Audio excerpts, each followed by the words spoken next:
aksi kejahatan itu sangat berpotensi ya untuk Bapak Hartono ini. Cuma kan kita tidak bisa mengejat orang ya. Maksudnya kan mereka punya kayak apa ya, kayak istilahnya perilaku masing-masing atau cara yang berbeda ya. Yang penting kita sebagai warga yang berakal sehat kita bisa memfilter itu ya.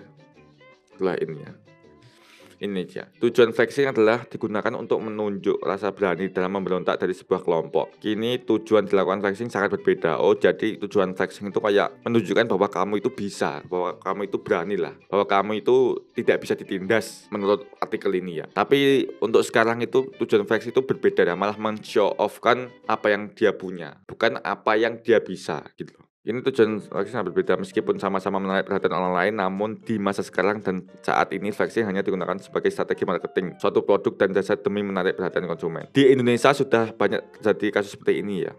Renat Kasali, profesor itu mencontohkan kasus fast travel yang sempat menghebohkan seluruh jagat tanah air. Dalam kasus tersebut, si pemilik bisnis sekaligus pelaku sebelumnya sangat sering memamerkan kekayaannya melalui media sosial. Langkah itu dilakukan agar para target pelanggan percaya menggunakan jasa mereka.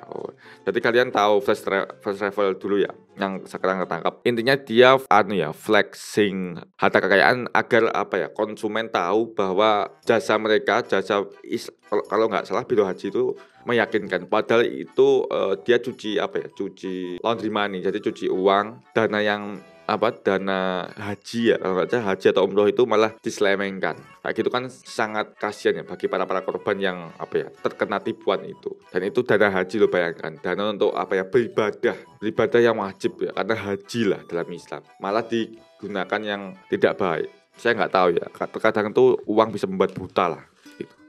Dan yang kedua kasus dua afiliator trading Indra Kents dan Doni Salmanan yang bahkan dilabeli crazy rich oleh masyarakat serta banyak di media sosial. Kedua orang ini sekarang sudah menjalani pemeriksaan dan sudah ditetapkan sebagai tersangka atas kasus penipuan menggunakan status mereka sebagai afiliator. Sama seperti pemilik First Travel, dalam kesehariannya baik Indra maupun Doni sangat sering memamerkan kekayaan yang mereka miliki, baik itu melalui media sosial maupun saat berbagi pada masyarakat yang membutuhkan. Tak pelak aksi mereka melakukan mampu menarik hati dan kepercayaan dari masyarakat sehingga tak sedikit yang ikut berinvestasi pada mereka. Jadi dua orang ini ya, dia sangat pintar dalam mengelabui masyarakat. Intinya dia flexing, istilahnya memamerkan apa yang dia punya dari hasil trading itu sehingga masyarakat punya dan penasaran dan ingin ikut lah. Ketika ikut itu mulai masuk ke dalam perangkap penipuan aplikasinya.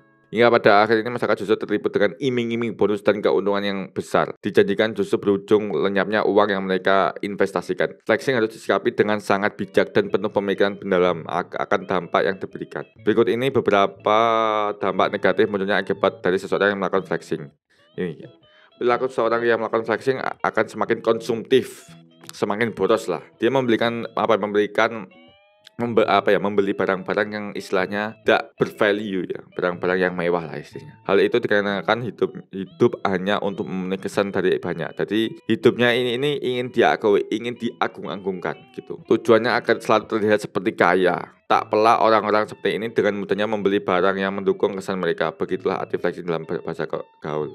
Apabila orang yang melakukan flexing tak mampu memenuhi kesan menjadi kaya, maka kemungkinan akan memenuhi dengan cara di luar kemampuan, yakni nekat berhutang lah itu. Ada juga yang mereka kadang ingin diakui, mereka nekat untuk utang lah, utang membeli barang-barang yang mewah supaya mereka diakui. Padahal itu tidak perlu ya. Terkadang itu kalau diakui itu kita tidak perlu menunjukkan apa yang kita punya, tapi apa yang kita bisa. Jadi lebih ke skill lah. Tentu hal ini akan menjadi masalah jika nantinya tak sanggup untuk membayar utang. Ketika orang gemar melakukan flexing, kemungkinan besar rasa empati mereka akan semakin sedikit dan menipis. Orang-orang ini tidak akan peduli dengan orang lain yang kekurangan membutuhkan bantuan karena sibuk memamerkan harta kekayaan yang sifatnya palsu. Karena sekarang itu dunia ini tipu-tipu, banyak kepalsuan. Jadi kalian harus bisa memfilter itu ya, mana yang baik, mana yang buruk. Flexing tak hanya dilakukan cara menyikapi flexing. Flexing tak hanya dilakukan melalui media sosial dengan memanfaatkan banyak pengikut, tapi juga orang-orang sekitar yang berperilaku gemar memamerkan harta kekayaan. Sementara untuk menyikapi orang-orang dengan cara berpikir seperti ini demi mendapatkan kesan di mata masyarakat sebenarnya sangat sederhana, yakni tak perlu ambil pusing. Abaikan orang-orang dengan kebiasaan flexing. Jika kondisi ini bisa mengganggu secara berlebihan di media sosial, maka bisa untuk tidak mengikuti mereka atau menggunakan fitur blog. Flexing adalah sifat membuat seseorang merasa membandingkan diri mereka dengan apa yang orang sudah capai. Benar. Jadi flexing itu kayak kita itu menonton, dalam arti ketika yang kita tonton itu sudah sukses, memiliki apa yang kita inginkan dan sedangkan kita belum, itu malah membuat kita membandingkan diri ya, membuat kita berkecil hati. Intinya dia kok sudah, dia di usia sekian sudah, kita belum. Nah itu malah sangat membahayakan karena intinya jangan pernah membandingkan diri kalian dengan orang lain. Saya juga dulu gitu ya. Tapi lama-kelamaan kadang itu setiap orang itu memiliki proses yang berbeda-beda ya, memiliki jalan yang berbeda-beda. Ya seperti anak kecil lah. Karena anak kecil itu ketika dia belum bisa berdiri, ketika dia bisa berdiri, kan ada juga waktu berjalannya itu berbeda-beda ya pada usia. Ada yang 1 bulan, ada yang 1 tahun, ada yang 1 tahun lebih, ada yang bahkan 2 tahun ya. Jadi setiap orang itu beda-beda lah. Ya gitu teman-teman. Jadi kalian harus bisa memilih konten-konten yang bervalue. Jangan sampai kalian terhasut lah, dalam arti terdoktrin dengan konten-konten seperti itu. Karena kan semua itu nggak instan, semua itu butuh proses gitu. Karena di luar nalar kita ya, bayangkan itu dalam waktu 3 tahun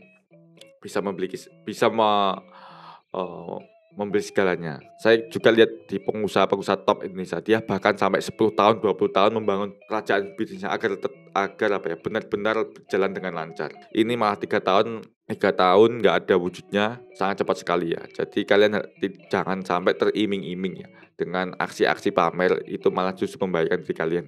Itu teman-teman tentang flexing. Ya semoga bermanfaat untuk kalian semua, bermanfaat untuk warga Indonesia ya, yang sekarang ini sedang menjalani gonjang-ganjing kehidupan, yang sedang berjuang yang mencari cuan. Karena terkadang itu hidup ini keras ya. Di sini saya tidak motivasi, tapi istilahnya mensupport lah. Karena setiap orang itu permasalahannya beda-beda ya. Mungkin saya pribadi tidak bisa menjalani apa yang kamu lakukan. Kamu pun juga tidak bisa menjalani apa yang saya lakukan. Karena kan semua memiliki cobaan masing-masing ya. Intinya kita harusnya tetap berjalan ya. Kita harus tetap berjalan, karena jika kita berhenti tidak ada perubahan. Itu menurut saya pribadi ya.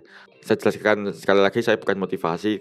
Di sini saya sebagai anak muda berusaha meng-share apa yang bisa saya share. Sekian dulu teman-teman konten hari ini. Jangan lupa subscribe channel saya, channel Gibson Aditya Aprianto. Jangan lupa like dan share ke teman-teman kalian. Semoga channel saya bisa berkembang dan saya bisa lebih semangat lagi lah membuat konten-konten yang bisa dibilang menarik untuk kalian semua. Oke, terima kasih sudah menonton video saya. Sampai jumpa di video-video selanjutnya.